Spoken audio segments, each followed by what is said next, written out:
Marjol Animation.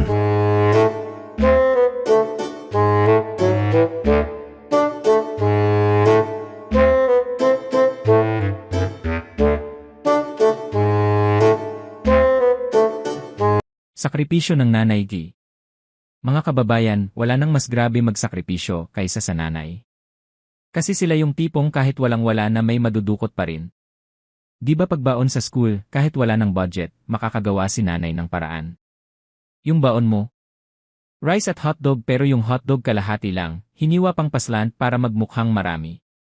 Pag may ulam na fried chicken, automatic, para sa'yo yung hita, para kay tatay yung pakpak tapos para kay nanay.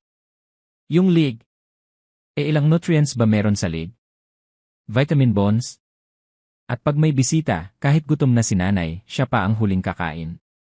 Minsan niya, hindi na siya kumakain, kasi busy siya kakakuha ng plato, kutsara, at ice na wala namang freezer. Pero ang ultimate sacrifice yung paggising ng madaling araw para magtimpla ng gatas, o para lang gisingin ka, anak, late ka na, pumasok ka na. Pero siya, 2 oras lang tulog.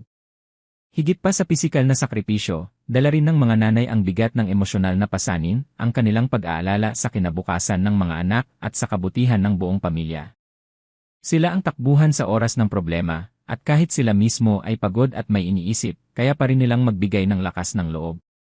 Ang pagmamahal ng isang ina ay hindi nasusukat sa materyal na bagay, kundi sa mga tahimik na pagsasakripisyong hindi na binabanggit, dahil para sa kanila, sapat nang makita ang mga anak na masaya at maayos ang buhay.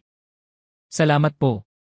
At salamat sa mga nanay at sa nanay, salamat po, at I love you ma, at ako po si Marjol Animation, at ako lang ang komedyanteng walang load pero laging may pamatay na joke. Subscribe to this channel. Marjol Animation.